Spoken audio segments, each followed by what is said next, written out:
probably the hardest difficulty roboticists face is object interaction.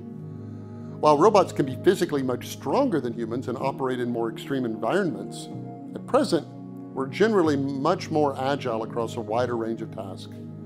Humans have a skeletal system with 200 bones overlaid with 700 or so muscles. I mean, it takes 6 muscles simply to move something as small as your eyeball. Replicating that kind of flexibility in a machine is exceedingly difficult. But even if you accomplished it, you still have the challenge of powering that creation. To give you a sense of the difficulty roboticists are facing, consider the DARPA Robotics Challenge, which took place from 2012 to 2015. In 2015, the finals were held.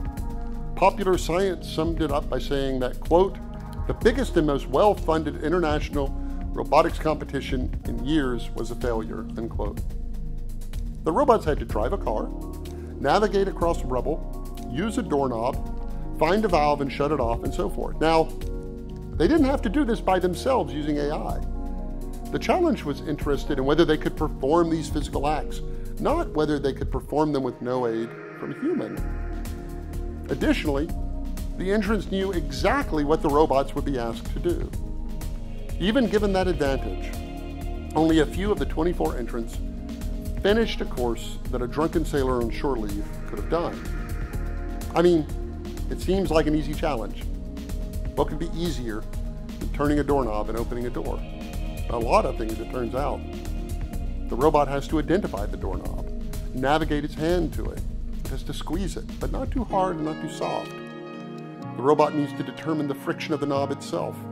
It then needs to turn it. Humans can pretty easily tell if the knob is turning or if their hand is sliding on the knob. It's very hard for a robot. Humans can tell when to stop turning because of the resistance.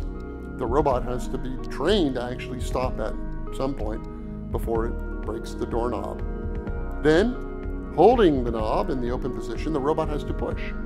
How hard? Well, that's extremely difficult to know ahead of time. How heavy is the door? Is it stuck? And then, all of that is to naught if it turns out the door needed to be pulled, not pushed. If you're interested in artificial intelligence, visit gigaom.com or check out my new book, The Fourth Age: Smart Robots, Conscious Computers, and the Future of Humanity.